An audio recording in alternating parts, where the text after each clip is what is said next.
What's up, guys? Welcome back to the Tavern tonight with Tavern Talks as we get to talk to John Hambone McGuire.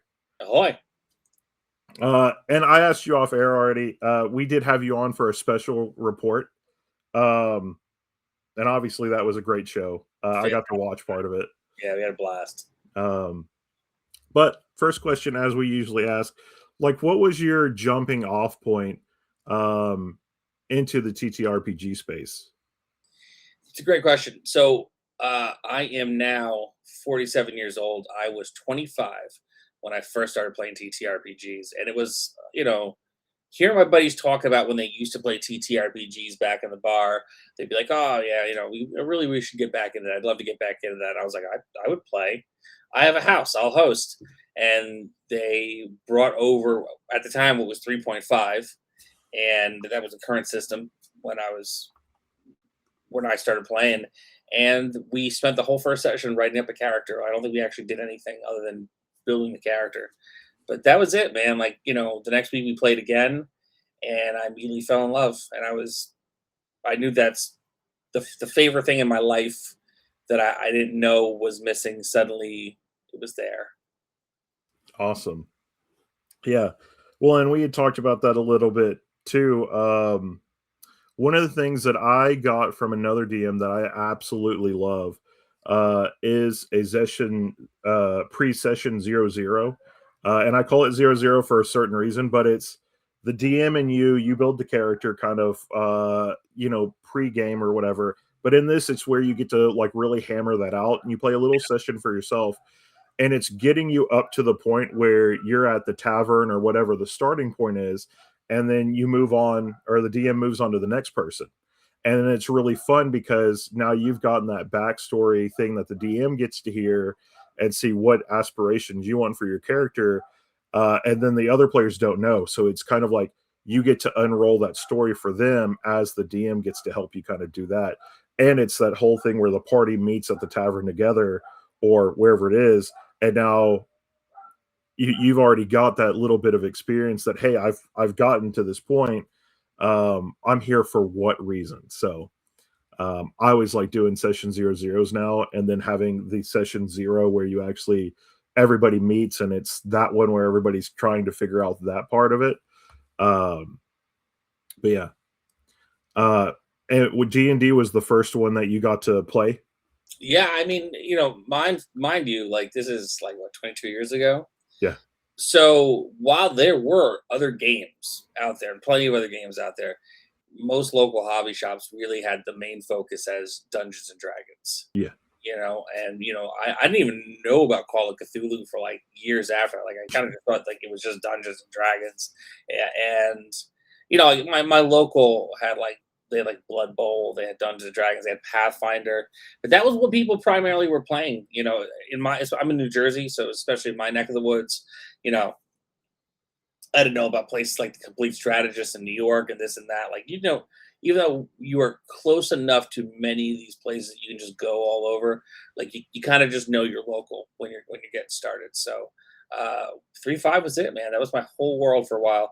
Now, granted, they were like, we ended up going back and when 4E came out, we tried that. We moved back to first edition. Then we landed. It ended up being a 12-year campaign, so we ended up the duration of it in second edition. Yeah. Where it stayed until the very end of the campaign. That's awesome. So were there, I don't know how I want to ask this question of you. Well, we'll jump into a different one, and then maybe I'll come back when I figure that one out. But so we were talking about before too that D&D was your jumping off point, but then you've really found where you enjoy and love Shadow Dark, which I'm just going to say missed opportunity that it wasn't called Harmonious. Yeah, of a harmonious nature, of a harmonious nature. That's It's like one of those things, like when you're having an argument with someone and then you leave later and you're like, and it would have been this, and you're like, oh man, why didn't I say that? Why didn't I think to say that during the argument? But yeah, Yeah. yeah. I mean, we just wrapped up our campaign for Of Our Harmonious Nature and Nothing Left to Lose over on Backer Kit. You know, for me, loving D&D, then realizing that D&D is a contract, it's a framework, Yeah. right? And that there were so many other games out there that essentially either filed the serial numbers off of it for the last 50 years or kind of try to put their own little spin on it. There was a flavor for everybody. And so when I kind of bounced off of D&D, I moved over to DCC for a while, which I absolutely love. I still love DCC to this day. But when I landed on Shadow Dark and I saw how easy it was and how it really does combine like the best parts of old school gaming and the finer like refinement of fifth edition, I was sold on it. And like in fact, now when I teach people how to play, I'm like, your friends are all you're gonna call it Dungeons and Dragons because that's what they know. That's the opponent. They see it on Stranger Things. They see it on The Big Bang Theory. It's Dungeons and Dragons. But I'm going to teach you how to play Shadow Dark, which will give you the ability to now go play Dungeons and Dragons or whatever kind of fantasy dice TTRPG you want to play. Yeah. But it's blast and it's deadly, and I like it deadly. I like the stakes. I like people to, you know, have to really earn that hero moment, but when they walk away like just barely, they feel great. Yeah. Oh, most def. I think that's one of the better things, since we're on Shadow Dark, that it is kind of that you're almost dancing with death the entire time you play. Yeah, man. And that's kind of a big thing that we've talked about on the channel for a while now, is that modern D&D, more so with 4E and then getting into 5E and even the new rules with 2024, that it already kind of puts you at that hero level, and Yeah. you really want to have that story of how you become the hero. That's what we've grown up with, you know, with Hercules and Achilles and all these other different stories of heroes, that they became the hero, not already started as the hero. Yeah. And that's kind of how a lot of things D&D now seems like, is it already puts you in the place of the hero without being able to test you too much, because you're either get to a point where your DM is basically racking the floor with you, or you're kind of killing off everything that the DM throws at you, which I think, unless you are a DM that has like a many different hats and stuff, or has a bunch of knowledge of other games, that it is a little harder to kind of maneuver those waters. Um, but I think Shadow Dark really covers a lot of those boxes that more modern D&D kind of is missing out on right now. So I think you make a great point. And I Mm. think to that, if I could piggyback on that, I'd Yeah. say the thing I really do love about Shadow Dark is that every class gets to be the class. Yeah. You know, and listen, no shade to D&D or whatever game anyone wants to play. Whatever RPG you're playing, it's the coolest one in the world. And I'm stoked that people are playing it. Mm. The reason that I bounced off of 5e was everyone kind of was like, I am a ranger, but I can also do all of this stuff. And Yeah. the Venn diagram kept making it so it got so muddy where everyone could kind of do a little bit of everything. Yeah. Like no one was unique anymore where like, oh, this guy's the healer. It's like, well, but this guy also could do a bunch of healing spells as well. So he's just now he's gonna go hit something. So well, that's the barbarian's job. Like, you know, play the characters any way you want to play them, but in a scenario where you're in like late era D&D, it becomes kind of harder to like fit your role, I guess. Yeah. Yeah. You know, I imagine like Shadow Dark, you're in a band, you know, your guitarist, your bassist, your drummer, your singer, and they're not going to be switching instruments too much. They're going to be really focused on their role. I love that you said that, because I completely feel that way. Yeah. The biggest class I have leaned on in Shadow Dark right now, it seems like all the time, is I always get like put in the place of a priest, which is fine. Like I love playing the priest. It's the one where you really get to support the party, because if you have light, or say, hey, I'm going to carry some extra torches or something like that. But that's one of the limitations too with D&D. I always multi-class in D&D. Right. And I'm one of those people, like, when I get into a system, I want to know, well, what's the thing that this class has and that this class has that I can kind of tweak, that's like a passive ability that they have, where it'll work in conjunction together. Um, and that's really fun for me to do. But Shadow Dark is one of the first systems that I don't want to go into a different class because I'm like, my class is already strong enough to handle whatever I need, and you have a party for that. So Right. And that's what it's for. Whereas in like late era D&D where we're at now, every character is almost multi-classed baseline, yeah, right? So then when you're like doubling you're going to double multi-class like a hat and a hat. yeah, What can't your guy do at this point? Die. It's really hard to die yeah, in 5th edition D&D. So, yeah. Oh, most definitely. Um, Again, that's why I like Shadow Dart too, because it is like the light goes out. What do you do? yeah, your guy goes down, roll a d4 plus your constitution, and that's how many rounds you have until you die. Right? Or you're stabilized or something happens, but yeah, dude, it's great. Like it's and again, the beauty of tabletop RPGs is that there's a specific flavor for everyone. Yeah. So if like 5e is your jam or whatever, 5.5, 6e, whatever it's called, one, awesome. Hell yeah, I'll play it. I'll run it for you. I'll be happy to give you the experience you're looking for. But like for me, no, I like danger. Yeah. Like not in my real life. I'm a very cautious person. You should see the way I drive. I'm like a grandmother. But yeah, at my table, harebrained schemes all day. Gauntlets are off. Yeah, that's it. Yeah. Um, so going back a little bit, you said you didn't start playing until you were 25. Was there anything that you had seen like maybe before it actually really got to pique your interest? Oh yeah. I mean, I'm a lifelong comic book fan. Hmm. I watch more than I probably should movies and television. But like when I was younger, like I mean,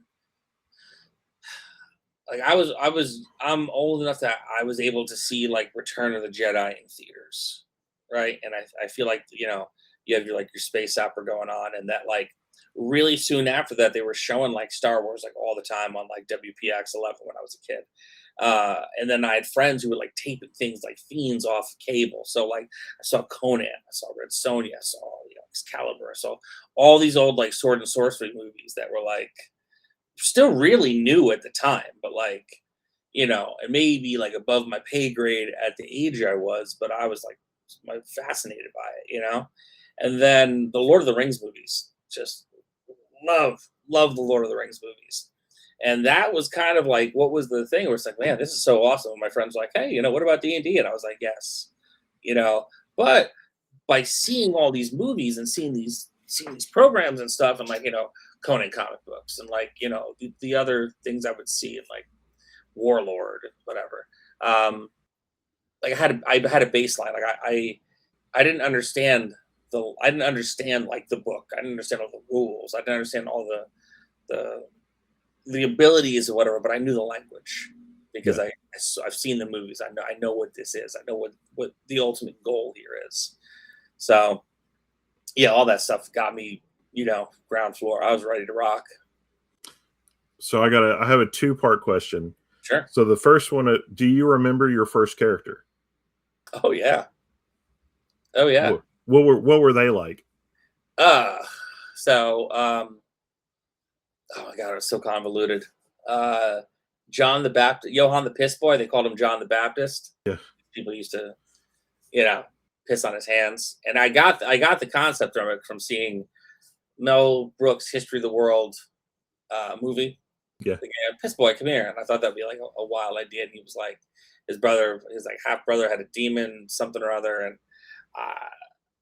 oh my god, so idiotic. So my first character was a ranger, right? And so what weapon would you pick if your first character was a ranger? What would your weapons be? Oh, What's your loadout? it had to be a sword and a bow, maybe a dagger. Warhammer, right? Okay. I'm going through and like, and everyone's like, let him do his thing. Let him pick his class. Like I had like this arbor arch, or this story with my brother who they killed him and I had demon blood in me and all this other stuff. And I was like deeply into supernatural at the time and it was all kind of leveling out. But I was like Warhammer and And I see my buddy at the end of the table, and he knows what's happening. He can see it unfolding in our first session, and my shit just wasn't working. And I was like, man, I guess maybe I should have picked the Warhammer. He's like, yeah, you're a ranger. Range. It's in the name. And I was like, all right, I get a bow and arrow. So, I switched over to a bow and arrow. And the DM, Stu Horvath, Vintage RPG, to his credit, was like, yeah, we're gonna hand wave that, and we're gonna retcon a couple things. So you are a ranger with a bow and an arrow, and not an idiot with a warhammer. Yeah, but that character went through so many transformations. At one point, I want to say I started off as a human, and then I ended up becoming a tiefling. There was like this colossal world shakeup thing that happened, and like time and everything reset itself. It just because we kept switching systems, so there was things that were going to happen that like made it okay. Yeah. And again, this was a 12-year campaign that I think the last time we played it was like 10 years ago, or more at this point. But I had a great time, man. I had a great time. I regret nothing. I managed to die. I got resurrected at one point, and I had like a mummy arm. I had a necrotic. I had an undead arm, and I had these bandages on it. It was cool, man. It was that sounds sick. My buddy who made the joke, my buddy Jose, who made the joke about the Warhammer and the range thing. Like he was doing like paintings on the characters before the game kind of like because there was ebb and flow in the game. And then years later, I'd bought a painting from him of the Headless Horseman that he did that I have downstairs. Probably one of my prized possessions. And he's like, oh, and I was doing this series of these paintings that I never got around to finish them, but yours was done. So there's also a painting downstairs in my apartment of my character while a tiefling. And that's another one of my prized possessions. Awesome. Did you ever get to be a ranger again with like a bow and arrow that because of your strength, you got to shoot war hammers from it? No, I never got that far with it. I never had a ranger get strength up, but then from that point on, like I was also playing with other people and playing with other groups and stuff like that. So I had it was like the first time I ever really multi-classed. I had a wizard named Balthazar, right? And his gimmick was that he was a former circus performer who threw knives. So I configured the stats in such a way where I was able to cast spells, but my dexterity was so high that because at that point we were doing first edition, I think. And so I was able to throw knives because I only had so many spells a day. So I had to figure out a way not to die. So I'm in the back, I'm casting spells are out. I'm throwing daggers. I had 19 throwing daggers on me at all times. So I quickly learned about the range thing. Yeah. Yeah. So did you guys go from first up to second, or how did y'all jump around when you were? So 3-5 to 4 to 1 to 2. Okay. So I kind of trying to pick your what's the best order to watch Star Wars in. It was similar. Yeah. We landed on 2. 2 is the one that all the guys universally felt was the best. The best overall experience. Now, granted, we did try 5, but it wasn't really a part of the campaign. I want to say we got playtest material for it, and we did some of the playtests for it. We tried it out, but we were just elbow deep in 2E. Yeah. Oh, and some of the other ones I love. I have a friend right now that 3.5 is their bread and butter. They do that every time I get on a discussion about 5. They're like, that is the worst system ever. I don't understand that. All this other stuff. And I'm like, well, it's watered down a little bit. I'll tell you that. And my joke to him is, I can say if I go to the bathroom that I just want to wipe my ass. I said, if I wanted to have to roll to see how well I wiped it, I'll go back to 3.5. And he's like, you're such a dick. I'm like, listen, buddy. Not a lie detected there. Yeah. I mean, and with 4, I realized later on, because also I understood the idea of Warhammer, with the yes conceptually, but I never had actually seen it played. So later on, when I was going to conventions, I see people at the the Warhammer tables out, they have the tape measures, and all this other stuff. Then 4E suddenly made a lot more sense to me because 4E was more of a miniatures game Yes. than it was like I would say more of a traditional Dungeons and Dragons style game. Mhm. But I remember like my friends had like the plastic, like the cone shape, the circle shape, the diameters, and they're measuring it out. It's like, well, if I'm here, does it actually hit here? What's the area of the blast and this and that? And I think back to that now, and I'm like, that when I became a DM, I'm like, hand wave it. It just look cool, yeah. Am I allowed to curse? Yeah. Okay, so my concept as a DM is feels good, fuck it, fix it in post. Because a lot of times stuff will come up and I don't want to slow the game down. I don't unless it's gonna absolutely break the game, I'll let most anything slide once. And Yep. then, you know, we will find out, okay, with what the actual rule is, you don't get to do it twice. But in that Yeah. moment, it's cool as hell. Everyone's having a good time. Whatever. Like, why slow the game down and to a crawl when everyone's having a good time? So I like that you said that. I have one that I made a campaign where I have special weapons everybody has, and I had a character use, I think, Thorn Whip, and I had another character that their weapon has Thorn Whip, and the person that doesn't have it on their weapon, you got to use it, and it'll kind of like it dissipates. That's kind of what all the spells kind of do. And this other person's like, well, how come theirs gets to stay? I said, it's because it's their magic weapon. That's why. So in that campaign, everybody is kind of like they go into one of Elminster's old libraries, and it's kind of like Honey, I Shrunk the Kids. There's a big blue jewel. They touch it, they shrink down. awesome. They kind of gain their bearing, and they're like, why is everything so huge? Yeah, yeah. I mean, that's only one of the things. You also have like the standard D&D monsters, like the spiders and the most standard scenarios. People are like, Yeah. spiders. But when you're like this big, you're like, oh, spiders. Yes. It becomes a completely different part. Yeah. Oh, I mean, the first thing they got to fight against that came out, one of them was riding on a big cockroach, like a mom cockroach, and a rat came out of nowhere, and they were like, this is before they knew what it was. They were like, what just hit us? And why am I laying on the ground staring at the ceiling that's way up there? And I can hear crunching, and I was like, well, play your character, look. And they're like, okay, I want to look. And it was this rat that was kind of hunched over eating the cockroach. And I had to sit there and like explain what it was like. And they were like, I don't think I want to look at rats or mice the same way again. And I'm like, things will do that whenever you think about it, like 50-foot woman, or 50-foot woman size or something like that. And you're like, yeah, anything that's probably bigger than you is scary as hell. But Pretty much, yeah. but I got the right feeling that I wanted in that, like the scorpion in Honey, I Shrunk the Kids. So that was real fun. They were all like, oh my god, I can't believe this is going on. And that one's one of my like really fun ones where it's kind of anything's possible. And I'm one of those DMs that if you mention something, it may appear later. So I've had a guy that joked about, hey, we're gonna fight a kaiju at one point, and I had a big phoenix come out of nowhere that was Rodan, and they had to Yeah. fight that thing, and they were like, oh, no.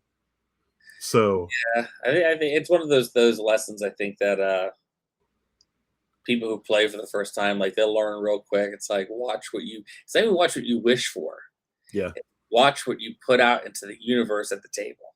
Because it might show up, yeah, and you oh, you for have sure. you have the power to make that happen. So you're like, oh. Yeah, yeah, and that's one of the things that I love is that, like we were talking about earlier on my friend that likes 3.5. With 5e, I really enjoy running that, but if I didn't have the knowledge from 4 or 5, I don't think I would be as good of a DM or even any of the other systems that I running how my 5e games are. Yeah. I mean, running different systems, even different iterations of the same system, does give you the opportunity to become more malleable in the way that you approach the game itself. Like I know dudes who they run first edition, Yeah. And that's what they do. And like if you ask them a question about first edition, they can pull it out of their head like a fact. Like, and you won't question them because you're like, it almost word for word they tell you what the definition is, and that's great. And they know how to run first edition. Then I have other people I know who they played like kind of every game. They kind of just they learn how to go with the flow. They learn how to adjust their table to adjust their style to the table. It becomes more like which it should be. Ultimately the idea is it's collaborative, right? Yeah. And we've all met DMs who are adversarial. We've all met DMs who are like, I'm part of the team, but I just play a different function of the team. So Yeah. uh, I think that it's a good thing that you went through those different systems because it does give you the opportunity to have, find the ebb and the flow Mhm. of the specific system that is Dungeons and Dragons. Yeah. I totally agree. Um, so I know that you had the 12-year campaign that you said Yep. did you ever play other games? And if you did you ever have like a DM that you projected as bad and you were like, I can't be that kind of DM? That's a great question. So, like, I played in other games, and I've definitely I'd come across some DMs who were very adversarial.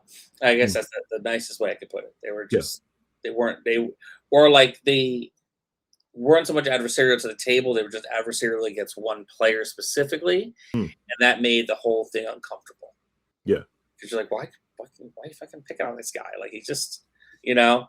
And I mean, granted, I've been at some tables where these dudes had it coming.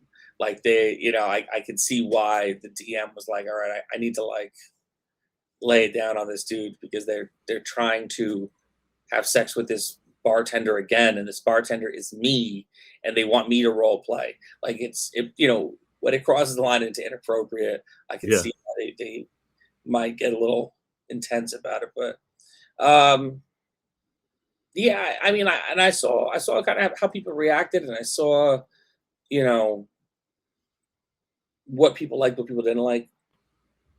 I tell you what I think actually made me a better dungeon master was I went into corporate.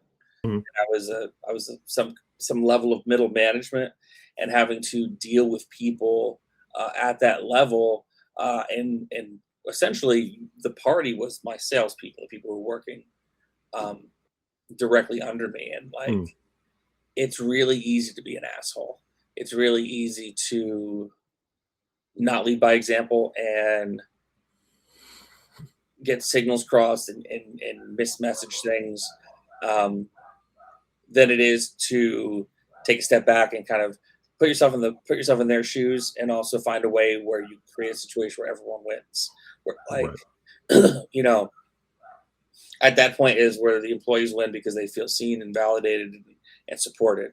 Where I win because I don't have to deal with any more headaches of like stores calling me freaking out over bullshit that they started, and that corporate wins because now everybody's happy. So um, it definitely kind of gave me. It also it made me a better technical writer when it came to writing an RPG because Mm, I'd have to write technical manuals on how to train people and how to do the job. And a lot of that I got from just reading the D&D books and all the RPG books through the years, like how they laid out the rules. I took that and I put it into a corporate setting. And then by having actually getting paid to do it, I got better at it and was able to kind of to filter it back through that to make it more palatable and easier for people to read and understand and how I presented it to people. Because the one other thing I realize is when you write something like a manual of some kind, whether mm, it's a corporate manual or like a fantasy book, you are not the one, with certain exceptions. You are not going to be the one who's going to have to translate that information to somebody else yeah. or teach that to somebody else.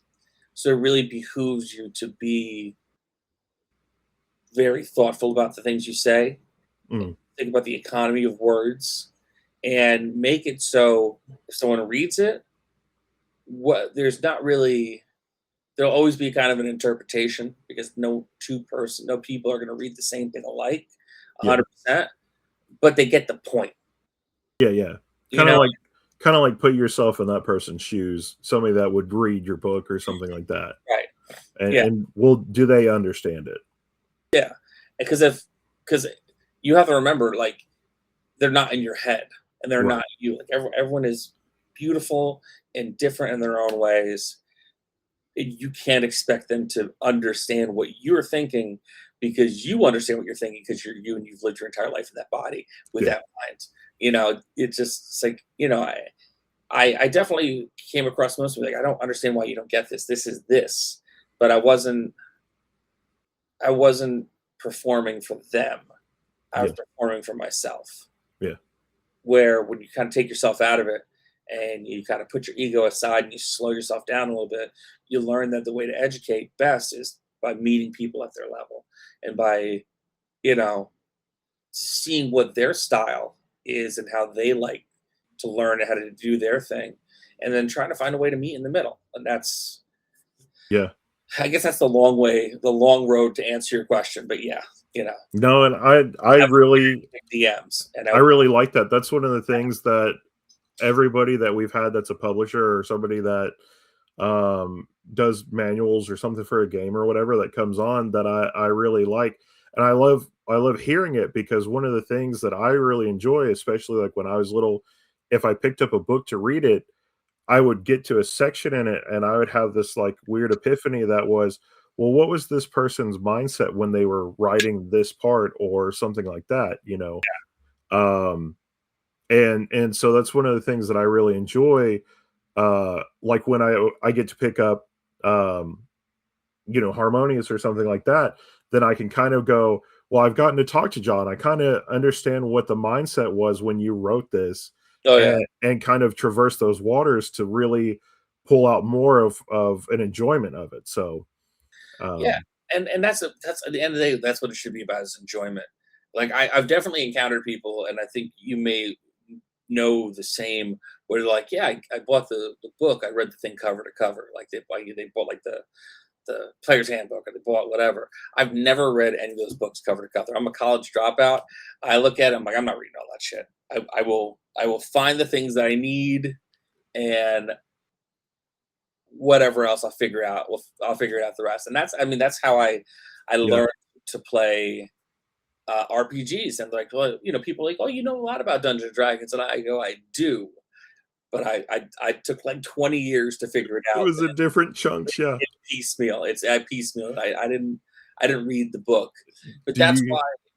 Do you ever feel like that one scene in Dead Poets Society where they're reading the foreword and he's like, "Just rip it out, just," and you're like, "I just need the monsters. Like that's probably all I need from this book right now." Yeah, yeah. How do I find this spell? What does the monster do? We're good. Like, Yeah, yeah, and so that's why when we created my creative partner Gio Colazzo and my lifelong creative partner, um, the real secret sauce behind Hambone Publishing. When we created 321 RPG, that was the concept. It was not meant to be a long book. It's meant to show you how to play a game that runs off a single D10. That you know, if there is more words in there, they're a little flowery to kind of give you like a vibe and an explanation more than like stereo instructions, yeah, which is what I look at like a lot of rule books for TTRPGs. Like it's obtuse. It's the thickness and the size of a college textbook. It's like I don't need all that. Like when our rule book drops, the it's gonna have several different sets of rules in there for different genres. It's gonna have an 80-page adventure. So if it's this thick, you're gonna have fun with it. It's yeah, not just me and George just talking because we like the sounds of our own voice. Spoilers, I don't. yeah. It's for you to be able to get the concepts you need to go with confidence to your table, to your friends, and be like, oh, here's how you do this, and get everyone So, to have a good time. when did you transition from playing at the tabletop to actually start writing for it? When you actually got into Ham and Egg? So yeah, I maybe the first 4 or 5 years I was playing, Mhm. I was kind of I had this idea that being a dungeon master was going to be like too hard because I had seen my friends, they had like books, um, and then finally there was a point where no one was running, and I really wanted to play, and it was one of those things where like it's honestly the same thing. I'm a lifelong musician, and it was like one of those things where like, well, if you want to join a band, you can't be the guitar player. You have to play the bass, you have to play the drums because there's too many guitar players, not enough of what you actually need. So that's why I became a dungeon. It's the same reason I became a bass player. It's the same reason I became a dungeon master because I wanted to play, and there was a role that needed to be filled. And so I started DMing, and I took it from there. And I've been the forever DM, Mhm. and that's cool, and I enjoy it. But I feel like it's like going on a vacation when I get to the other side of the screen. It's like, it's fancy. It's like a honeymoon, but Fancy. it is so fancy. But then, I've never heard somebody put it that way. I love that. yeah, but I mean that's what it's a luxury. It's a luxury for me, It's a man. honeymoon. Um, and but it's also cool because it's the point where like when I started DMing, I kind of lean over to my buddies who are like the DMs, and I'd be like, and they go, "It's this," and I go, "Yeah, it's that." And I'd have someone to kind of sound off, and it feels good for me to be in the role now where when I sit across the table on the other side of it, and someone's like maybe newer at DMing, and they're like, and I'm like, "Would would you mind if I told you?" And they go, "Yeah," and I go, "It's this." I'm like, "Oh, thanks." I'm like, that's how I feel like I finally made it, as a dungeon master, is to be able to be the guy that someone's like, "What about this?" Um, and I be able to help the DM before they smite me. Uh, but for me, I always wanted to write.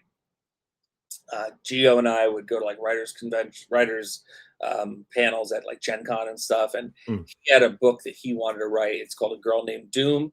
It's actually out now. You can get it through our website, hammonepublishing.com. It is a middle grade fantasy about found family. It's about a band that goes across the land making money as a band, but then they go fight monsters. It's an amazing, amazing book. But he wanted to write that. So we went to these writers' classes. He wrote his book, and I wrote the pine because as much as I really wanted to do it, I wasn't ready. So I Mhm. had a lot of false starts. But in 2020, well, here's the pandemic, and people are finally getting off the bench to do the things that they've always wanted to do or try because what else are you going to do? So I Right. started writing. Um, it was 3-2-1 action at the time, and now it's 3-2-1 RPG. I started writing the rules in the first adventure, which ultimately became Escape from Port Nemo, our second release. But I didn't want to show Geo until I had something substantial because I had a lot of false starts. Mm. But the cool thing about having a collaborator was my best friend in the world, and the dude like he's got me so dialed in that like I know when I bring him stuff, it's like he's like, "Oh, it's this," and you're like, where was that? He's like, no, you were going to get there eventually, but it's this. But he was like, well, it was basic role playing essentially. The system was based on a basic role and play by Chaosium, and Mm. the concept was we wanted to make a low barrier to entry for people that anyone could play it, right? And he's like, well, it's a D100 system, right? And he's like, yeah. He's like, well, if you want a lower barrier to entry, why don't you make it a D10 system? And he's like, just drop to zero. His exact words, like, just drop to zero. And at first, I got bitchy about it because I couldn't wrap my head around it. And I was like, all right, you're right. And then it was you rolled with the D10, and then you had your weapons. He's like, well, if you really want to make it simple, why not just get rid of all the other dice? And I was like, shit. Because at the time it's the pandemic, and I'm upstairs with his daughters, my goddaughter, and she is learning her ABCs and 1, 2, 3s on Sesame Street, on Blippi, and all this other shows. Yeah. And it made me realize that and I know it's a broad generalization, but most everyone can count to ABCs and count to 10, you know, Yeah. and they can add or subtract 1, 2, or 3. So it made sense to me, Yeah. because what's a big hurdle for people? Which dice do I roll? Not a problem anymore. You're rolling a D10. What's another big hurdle for people? Well, what do I add or what do I subtract? Like, what's my modifiers? You add 1, 2, or 3. You roll add or below your stat, add or subtract 1, 2, or 3 from the roll. Bob's your uncle. We made it so you get 2 attacks or a special ability each turn. Everything hits. There's no initiative. Good guys go first, bad guys go second unless it's a trap. Yeah. You can do combo moves with your buddies, and then we had instead of hit points, we have luck points Hmm. because 321 RPG is meant to be a cinematic gameplay system. Yeah. So when you watch a movie and you see John McClane coming out at the end, like, should have died 6 ways from Sunday, he managed to find the luck to get through it. So you can actually use your luck points 3 different ways. You could use it as the means to, like, you're getting beat up, you're losing blood, losing luck points. You can use it to adjust your checks. So if you fail a check and it would cause you damage or something bad to happen, you could spend your luck to make that check. So it becomes a risk reward thing. And then we use it for our magic system because I'm a believer that there should be a cost to magic. And like, you should just, I cast fireball for no reason. It's like, well, you're drawing elemental energies, you're pulling something into existence. It's got to cost you something. So, like, for a high powered fire spell, you're gonna have to spend 3 of your own luck points. Yeah. So there's a weight to everything in the system, but it's weightless in the way that it's easy for everyone to pick up and play. I love it because there's I've been trying a simpler way. I have a little guy, and I've been trying to find a simpler way. So, like, if we ever play, usually the D10 is one of them. Depending on how we're playing it that night, it'll either be the D10, the D20, or a pair of D6s. And those are the only ones we use. I'm like, you don't need to know anything else yet. This is what it is. And some of it is because the D20 is always usually the recognized die for most games. D10, obviously you can count up to 10. And the D6, for me, it was every board game I've ever played up to a certain point. That's what you use. You always had D6. So that's what we use, but everything is a lot more watered down. And trying to find systems that make sense for him to be able to play. And like I said, backstory. I got the backstory for it. Is very fun on being able to have him coming and experience an RPG with me where we can actually sit down and play it together instead of it being so convoluted. And I may understand it, but he may be like, I'm not getting this. I don't understand. Like, dude, I just learned how to wipe the other day. Like, what's that go? Yeah. No, I mean, but that's the thing. Like, I think that, I wouldn't change anything because the D10 thing I think is great. And Gio was right. It's elegant in its simplicity. It does what it's supposed to do. But if I was going to do like a fantasy game, like a straight up fantasy game, I would just do D20 D6s. You're only going to roll that D20 until it's time to roll damage, and you roll some D6s. Bob, it's your uncle. Easy, in and out.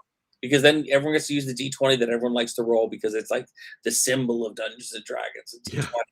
But then you're not sitting there going, oh, which dice do I roll for damage? Or like, what's this? What's that? It's just like, boom, D20, 2 D6s, or how many ever that you need for your weapon damage, off to the races. Yeah.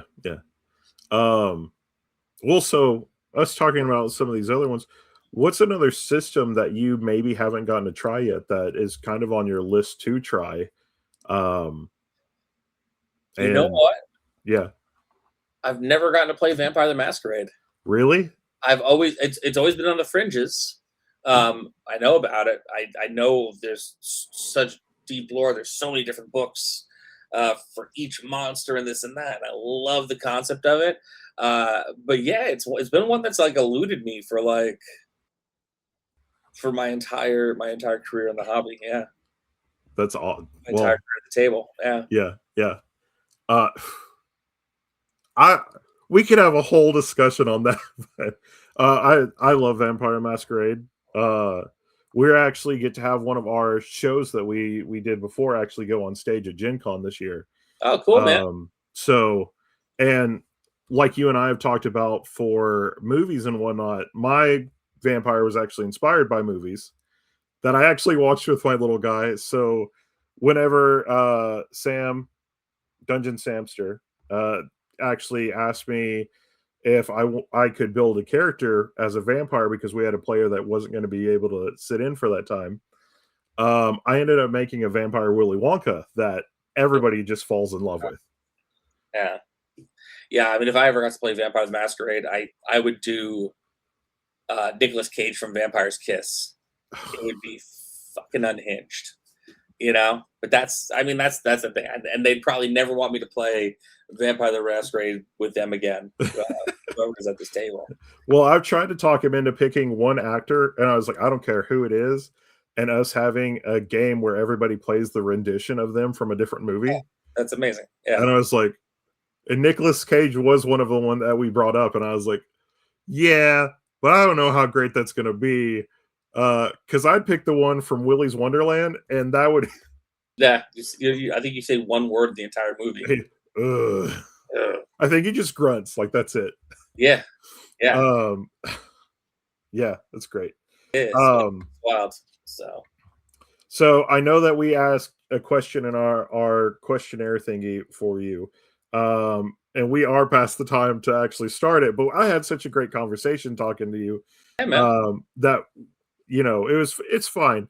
But usually we have our second part of our show is what we actually incorporate as when the dragon comes, and what monster that you're going to actually bring for us to talk about and kind of talk about in new different ways that it could be used. So what was the monster that you wanted to bring in? Gelatinous cube, baby. Gelatinous cube. My favorite monster. That's tattooed on my arm. I love it. It's to me, like conceptually, it's such a stupid monster. It's Jello. It's acidic Jello, and it's so dangerous, even though it's just acidic Jello. There was a movie called Onward that that's one of my favorite movies. Yeah, but you know the scene like where they're going through and the ceiling opens up, the cube drops down, and and I was like, yeah, that's a great trap for gelatinous cube. You know, like, and then doing the Honor Among Thieves, they jump into the gelatinous cube to avoid getting killed in the arena. Like, it's cool to see it used in a utilitarian way like that, but wouldn't really work like that per se without some serious hand waving in the actual game, because it's deadly. Anything that ends up in there gets burned to a cinder and absorbed. Yeah. You know? They're gross. They're slimy. But man, they're just cool. It's weird. I like it weird. And we've talked about, I think we've kind of talked about this maybe with somebody else that we had. The one thing I remember out of that, and I'll expand on it here in a second, was if you had little tiny gelatinous cubes that were more like clear, you could change the color of it. And you put it in somebody's cup as like ice. Oh yeah. And so now you have it where they go to take a drink, and now they swallow any of that ice. What happens? What happens to their insides? You know? Yeah.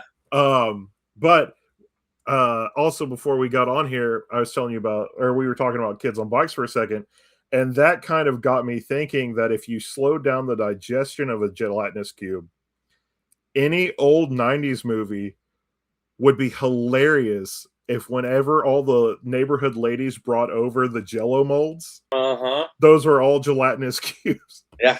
So you just see chunks of ham and stuff floating in there, and you're like, oh, it's okay. Like, it's just weird Miss May's like concoction or whatever. You come back later and like the ham looks like it's mostly all gone, and you're like, what happened here? It's a gelatinous cube.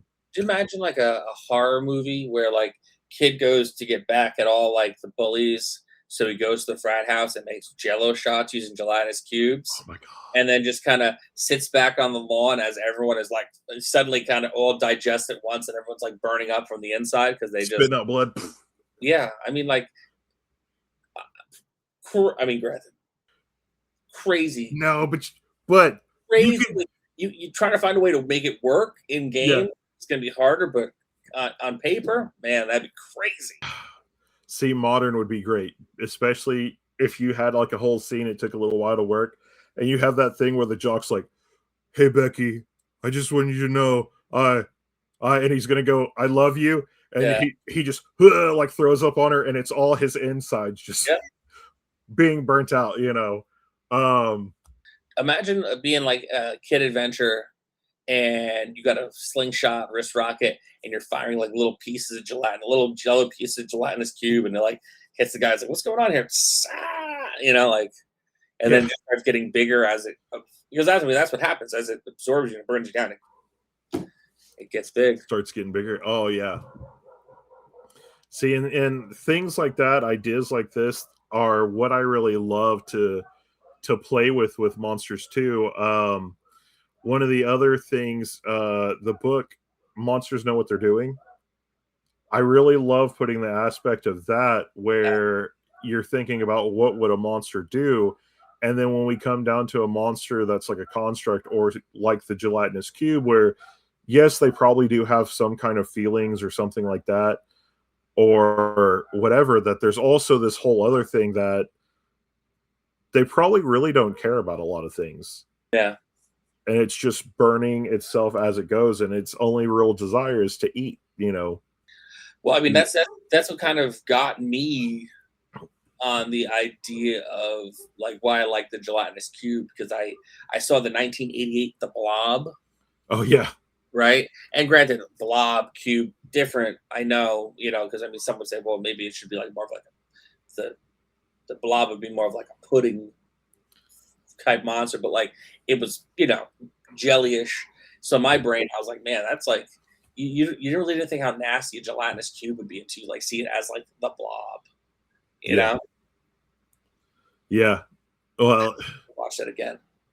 and oozes or anything else like that. The other thing that really made me think about gelatinous cubes growing up, after I really understood what one was actually Slimer from the Ghostbusters. Yeah. And I was like, good God. Like, and then as an adult to understand that all the way and to go back to things that I thought about as a child and go, well, what if Slimer really was like a ghost gelatinous cube and just flies through a wall, and now there's this big burned out spot that looks like him because he just flew through it. Um, yeah, I mean, there's again, like you said, there's a lot of things I think you have to be creative of with a gelatinous cube, Yeah. but there's so many cool things that you can do with one Yeah. that I think that there's way more that people would have to worry about um, than almost any other monster. I mean, Oh yeah.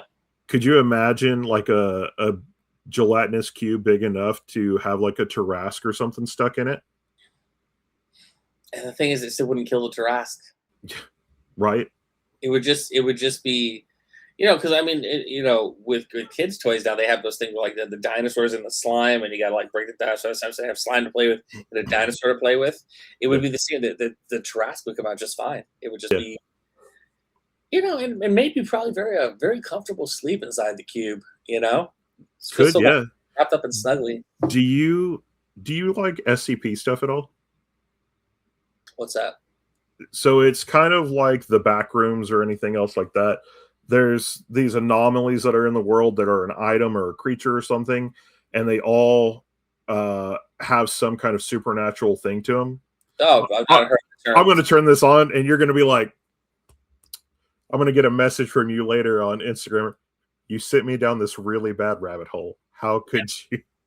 But Before bedtime, you son of a gun. yeah, one of the creatures in that though is one that its body like learns how to outdo things. So like you take a missile, you blow it up, maybe yeah that hurt it, but the next time you shoot a missile at it, its body kind of morphs where it knows exactly how to take the hit.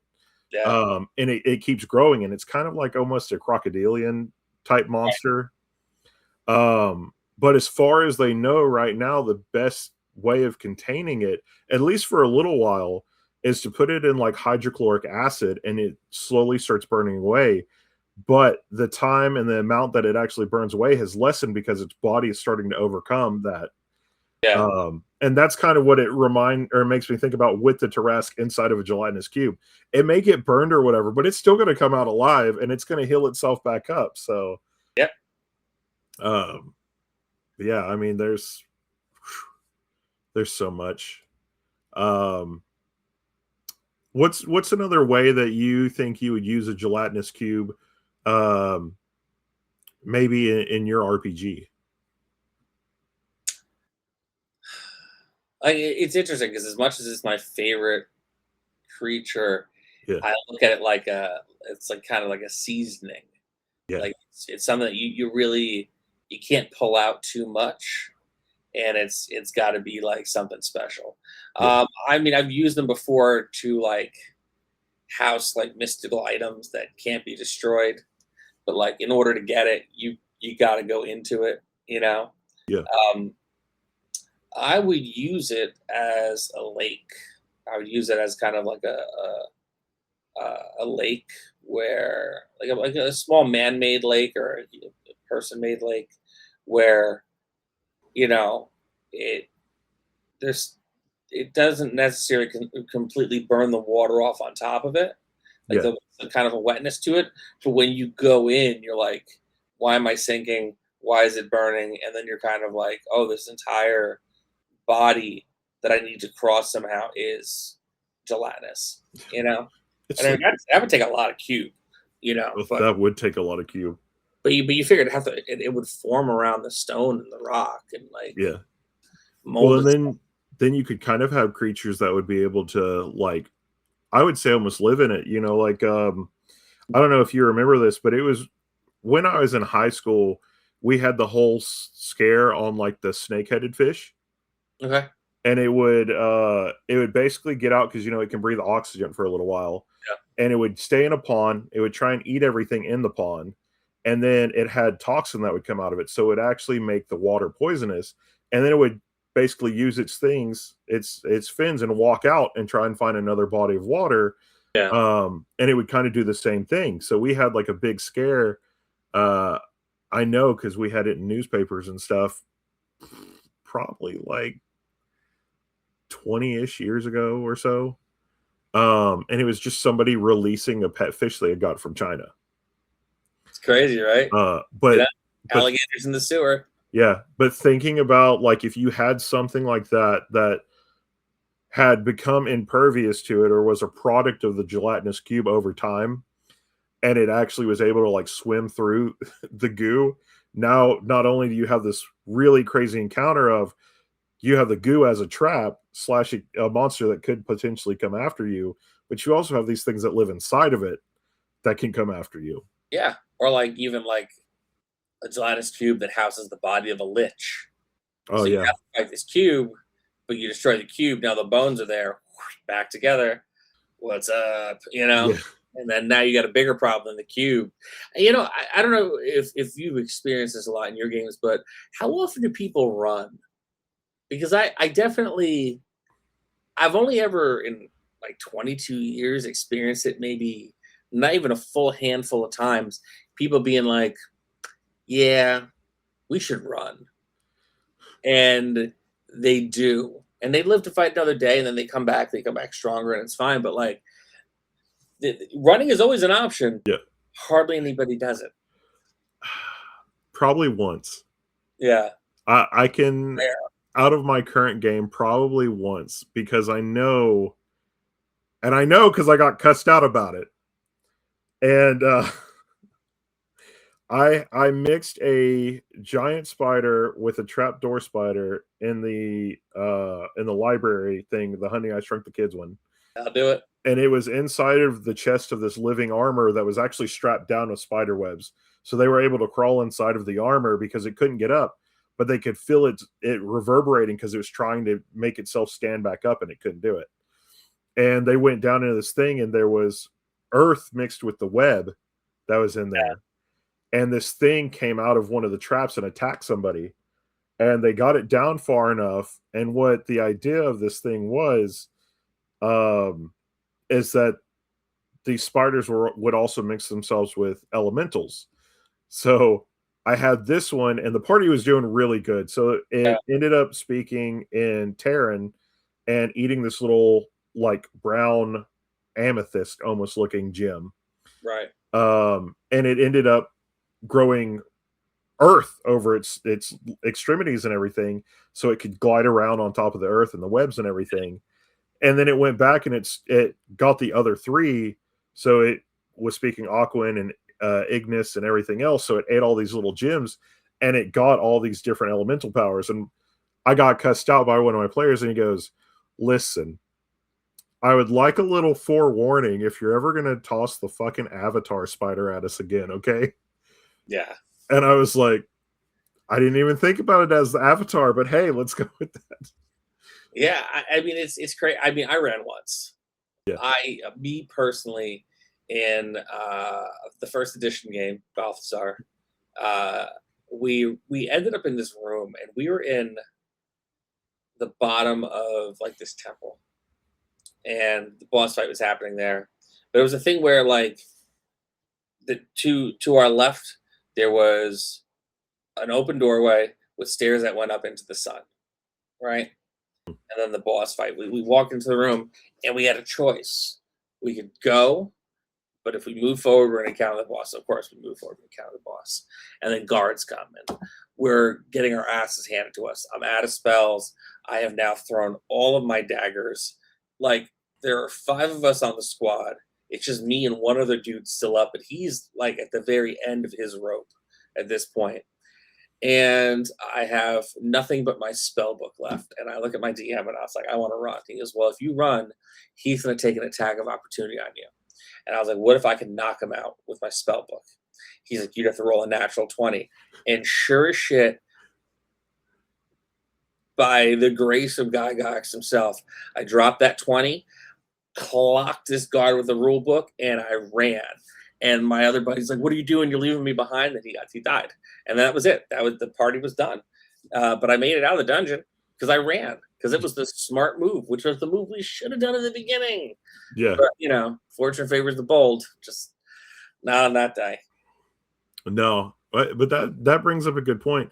There's not very many that I know that a lot of people choose to actually run in. Out of all my games, the one that I've had more people run in, which makes me laugh more because of how the system's set up, is Kids on Bikes. Yeah, well, that makes sense. And it's funny because most of that is when you roll below what you're supposed to have, you get adversity points, which are, you can pay them to have a higher roll later on or something like that. Yeah. And that's the one where I'm like, you get to fail more, but you guys want to run. So it's funny to me on that versus like how we do have systems like some of these other ones where people do that. And that's one of the things when I play Shadow Dark with other people now that I actually bring up, hey, we can run whenever we want to. If we get too far in, I will probably leave you. Yeah. And, so that's one of the fun things playing that, I think, as well, is it is a more cautious game. So playing with that, it's almost like everybody has a different mindset because we're all like, okay, we could run through this room, but what if there's traps? Let's just tiptoe and take it easy, okay? Yeah, I mean, and also like you look at it from an RP standpoint, right? So like say, we're talking about Shadow Dark and nothing left to lose. You wake up in the dungeon with all your gear. Yeah.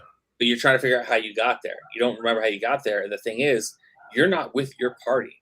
You're with 5 to 6 other strangers. Yeah. They don't know how they got there either. And you've got to figure out a way out the dungeon. So it becomes a thing where like, now you're suddenly thrown into the situation, and it's not like a traditional situation. It's like, well, we're all in the tavern together. We're buddies. We're war bonds. Like, it's like, I don't know these dudes. Like, he doesn't even go here. And like, how loyal are you going to be to a bunch of strangers, even though you're in a really weird predicament with them? Right? Yeah. Yeah. Well, and that's another thing too, like we talked about before with Shadow Dark and the board games and even Kids on Bikes and some of these other ones, Vason, there were a handful of other ones we talked about before. I like the aspect that all those games put into it where they say you already know each other. It is already set up that you know each other. It is not, a party just came together because nobody knows each other. And who's to say that you're gonna be friends with this guy that's down here that's a Minotaur barbarian instead of an NPC that's over at the end of the bar that is a halfling rogue? You know, how do you pick that? And so, like I said, I love the aspect that there are more of these things that it is we're going to come up with a little thing first and say this is why the team's together, or how we're a team, or how I know somebody already. And that to me I think makes it a lot more fun too nowadays, with some of them, just moving forward, that you do have that aspect, without trying to figure out or justify, well, why would I do this for that guy? I don't know him. Yeah. I mean, because that's the thing. Like, do I trust six strangers, or is what's in the darkness worse? Yeah. You know, and that's and I think too. I think that which is a great thing that I've seen being brought to more RPGs is the do you remember Yeah. thing where like you have like two players and they do it's something that we do in 320 RPG to build connection. Like we in one thing called the Sunrise Limited, we had a thing where like you're gonna rob the train, but like you get two of the players, you're like, okay, tell us about the Strawberry City job, and they will come up with on the spot like what they did in Strawberry City and why they're probably never allowed to go back there again. Yeah. And you find ways to foster relationships between the players like they do in like the TV and the movies. It's like, well, you want to do the Cinderella job? Not the Cinderella job. You remember what happened to the Cinderella job? It's like, well, I think the Cinderella job would work this time. But you give the players the opportunity to kind of have those interactions, which Yeah. will build a quicker camaraderie between the party, which I think eliminates or overcomes the hurdle of like, well, do I really need to give a shit about this guy? It's like, well, yeah, no, he did, Yeah. bail Yeah. me out of the, Yeah. illegal And prison. some people are kind of opposed to like the whole railroading thing, but honestly, when you start out a party, I feel like that's one thing that you kind of have to do for them to build that bond almost. Whether it be like, I heard about this person from a legend or something, and a king sends them a little scroll that says, hey, I'd like to hire you for this job or something. That's how the party gets together. They probably go their different ways, and now something has led them all back to the same area, again, and now it's how do they all work together? Well, they all know each other, so you give them some kind of pre little session to do that. And I think those are also things that work too, but it's a little thing that as a DM you have to push Yeah. to go, you um but yeah, was there a time besides this one where you left everybody, um that you had where you may have wished that some of your players may have run, where it may have like helped them out or benefited them in some way better? You know, as much as they say hindsight's 2020, I don't think so Yeah. because enough of us always managed to pull out the win that whoever was down was able to get back up. Except that one time where I lost my, where they had to resurrect me, which I forget how I died that time, but I'm sure it was good. I'm sure I did something cool, or at least Yeah. I thought I did something cool. But I got a cool result out of it. I got a sweet zombie arm. Uh, but yeah, I mean, I think that like once you're in it, and there's that certain point of no return where you could be like, all right, we could run, regroup, and make a break for it, or like, all right, no one's taking me alive, and you're going in. So I think that I don't think that there was any other real situations where that would have been the preferred option, because we made it. Yeah. So not dying is the reward, I guess. Yeah. Yeah. Most definitely. Um, so writing uh, is one of the passions that we obviously talked about earlier. Um, but how did that all kind of come together um, with the company, so to speak? And how did you pick the name? Both great questions. I came together with the company because I wanted to be able to publish my books, Hmm.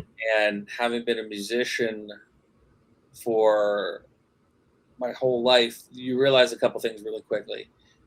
One, you need to build up something enough that people want to give you money to be able to continue to do it. And two, a lot of times when that happens, and if that happens, you're giving up a certain amount of control to be able to Hmm. make that. There's concessions that have to be made. Um, and even though I had a podcast that was big, the Vintage RPG podcast was very popular. It's a completely different animal than Hambone the podcast host and Hambone the writer, Yeah. right? Because I'm an unproven quantity at that point. So I couldn't just try to go to some company and be like, hey, you should put out my book. I'm nobody, So we wanted to put it out ourselves. We did it on Kickstarter during Zine Quest, and we made enough money to make the book, which was awesome. And then we had a little bit left over that we put in the next book to get that going. And like for me, I like being an independent publisher. I've definitely done work for hire for other people, and I will continue to do work for hire for other people, but I don't think I would do it with an original story idea. I would work within their world because I don't want to give away my own IP. Yeah. I like having control over the things that I've written, and have the ability and the choice to be able to do the things I want with them. But yeah, I mean, becoming a publisher was the goal.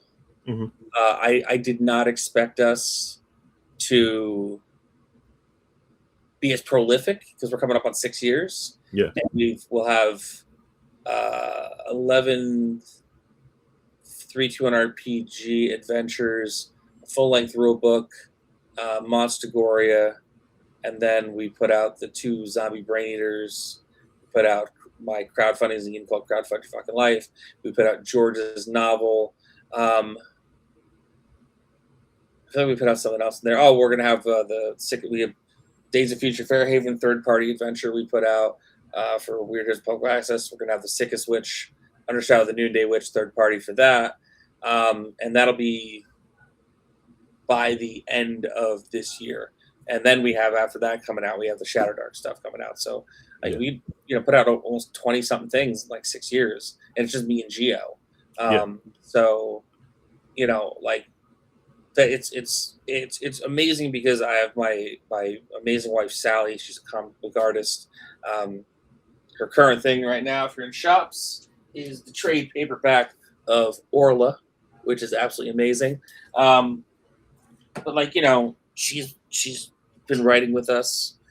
Sunrise Limited. She wrote The Sickest Witch for Geo. She does a ton of amazing artwork, and she's like, whenever I'm like talking out loud about stuff, she's like, well, what about this? And what about this? So she also gets a lot of credit for being a creative force behind the company as well.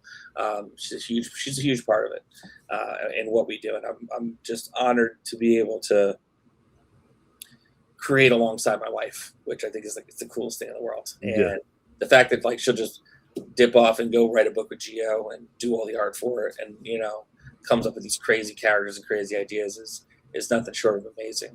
The 3-2-1, it used to be 3-2-1 action exclamation point, which was the concept was it was supposed to be like 3-2-1 action, like just jump in and play the game and blah blah blah. And the worst thing ever for SEO, the worst thing ever for searchability, having special symbols and like commas and an exclamation point. Like in my mind, it made total sense. Yeah.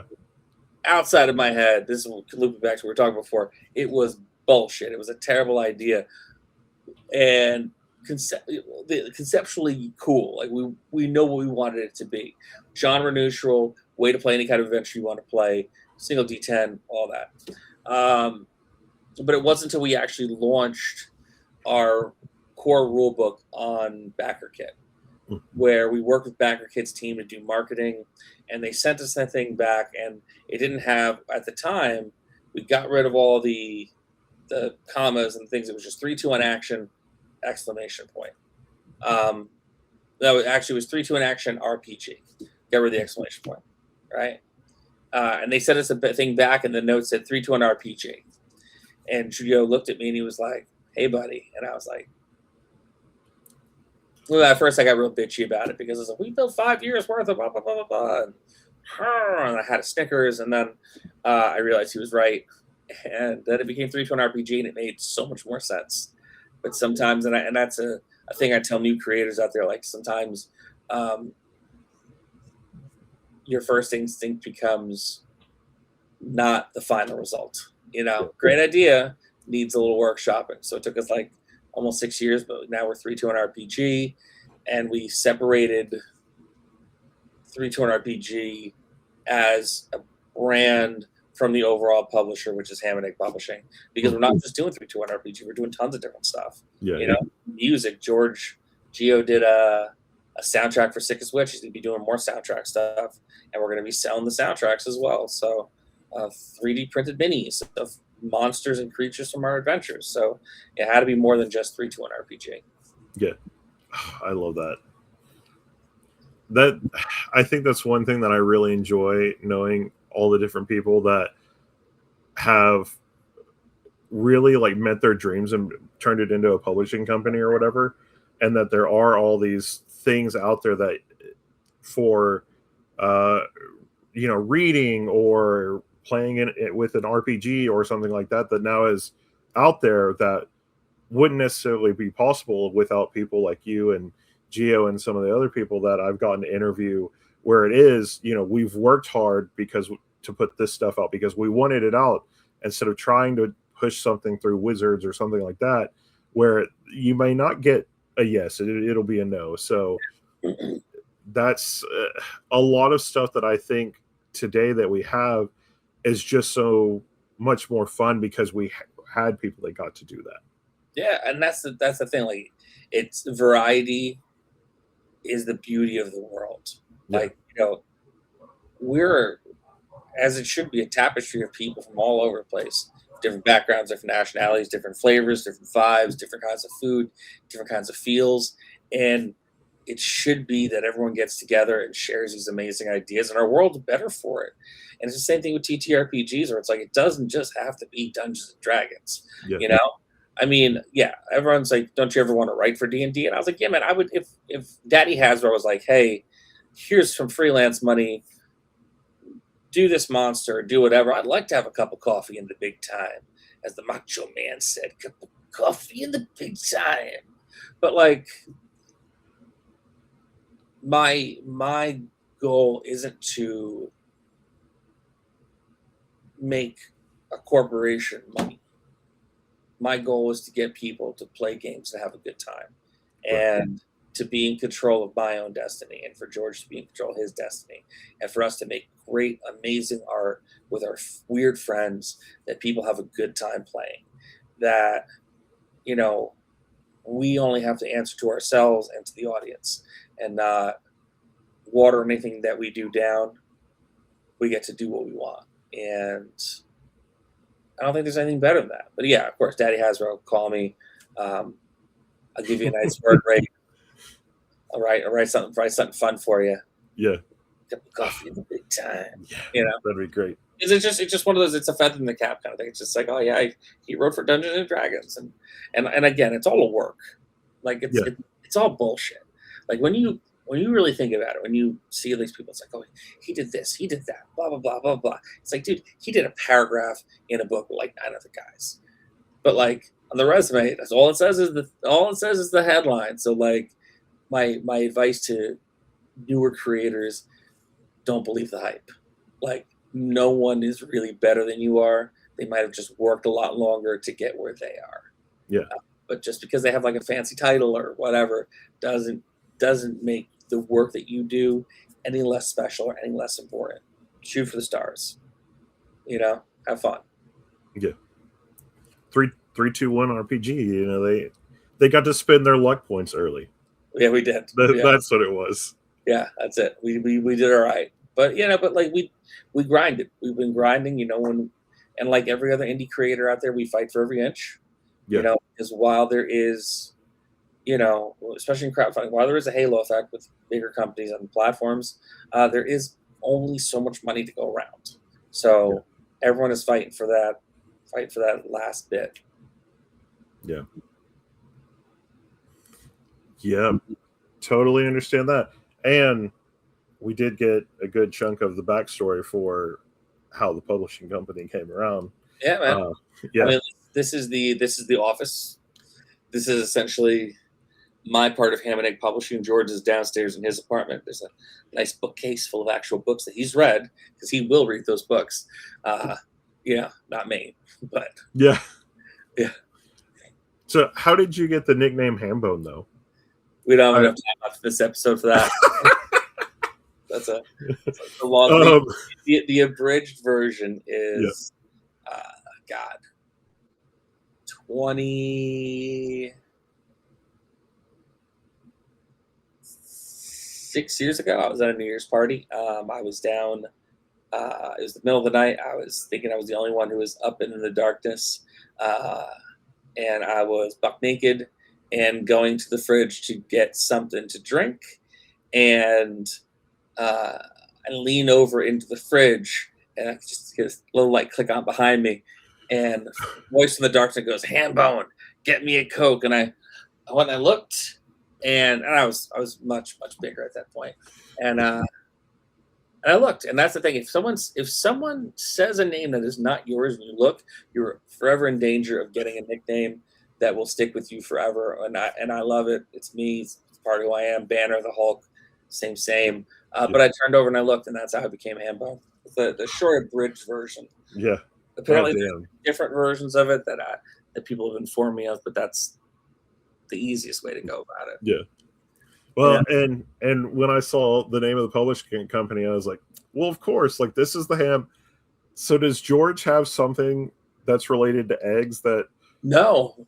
Oh, okay. I was like, don't tell me George's nickname is like eggs or something. George does not. Yeah, it's we did an adventure called Hard Times at the Back Nine.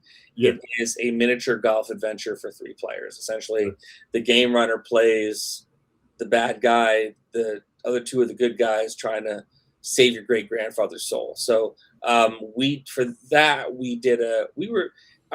on we were trying a thing where we do pamphlets with like a little solo play adventure that we would give out as a promotional tool to try to get people to buy these books, or like when we were at shows, like, oh, check this out. But cost effective wise, it was just cheaper to ultimately make a small zine than it was to make these pamphlets, like what we're paying for art and all the other stuff. But the one for Hard Times in the Back and Nine was called a Ham and Egg in Hell. Ham and egger is a golf term. Oh, okay. For a person who's really good, a person who's like dog shit, essentially. And that had 2 extra holes from the book. So, we were going through different names of the publisher. We had always different other names, and I want to say it was George's wife that made the recommendation of Ham and Egg Publishing. And it made sense, and I liked it. It was cute. We got a cute little logo done by Zach Gialongo, who's done a lot of work with us. Mm-hmm. And that's a cool thing, man. Like, one thing I try to impart to people about supporting campaigns through crowdfunding is it's not just me and Gio who are impacted. We pay artists, we pay a layout person, we pay an editor, we pay a culture consultant. Like a lot of other people get paid when we do this thing. And the real cool benefit for us is most of the people we work with regularly, we're into a 5-year, 6-year working relationship with. Like Skull Dixon, who does most of our maps, has been doing maps for us since the beginning. Zach Gialongo's worked on projects with us now for about 3 years, 3 or 4 years maybe at this point. Black artwork going on 6 years. Like it's cool. It's very, very much a privilege to be able to build a foundation and not feel so nomadic when it comes to, and it's always cool to work with new people, but to know that you have a team that you can move in and out with it's pretty cool. That's, it's me and Gio, but we have an ensemble that we like to work with. Yeah, that's one thing that I always tell people is there's my co-hosts that I have my podcast with, and there's the Misfits, and there's all these different people with different things that I actually work with. And I was like, and I tell people that it's always fun because this has its own little like flower to it. This has its own little flower to it. And they're all really cool in finding out how it makes up like the player in life that I am, I guess you'd say. Yeah, for sure. And that's it, It's not just one thing. But I've had a great chat with you. Dude, me too.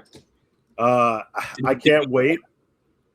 Do what? Did we go over like what you normally do? No, we're like almost right at. Oh, good. So yeah, I mean, I had a great time chatting with you. I can't wait to actually get in and get some of the stuff that you guys publish and whatnot. Thanks. That's another thing too for your viewers. Tabletop Misfits is the code. If you go to Hambone Publishing, it's 20% off whatever you buy for the next 30 days. Oh, hell yeah.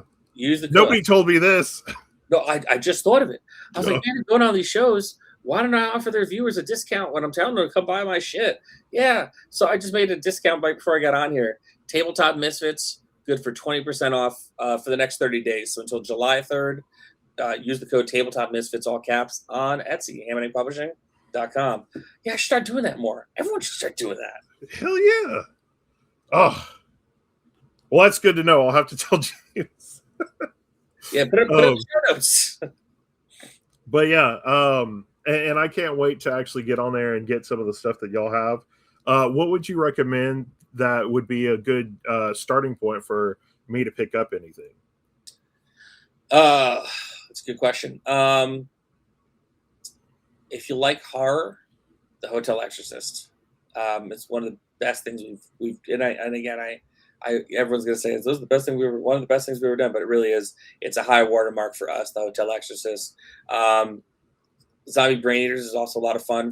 It's a completely different game. It's 12, 10, 8, and 6-sided die. It's a cascading system written by me and Brian Shutter. It's a zombie survival adventure. It's a fun run, essentially, trying to not die. If you like reading, A Girl Named Doom, I can't say enough great things about this book.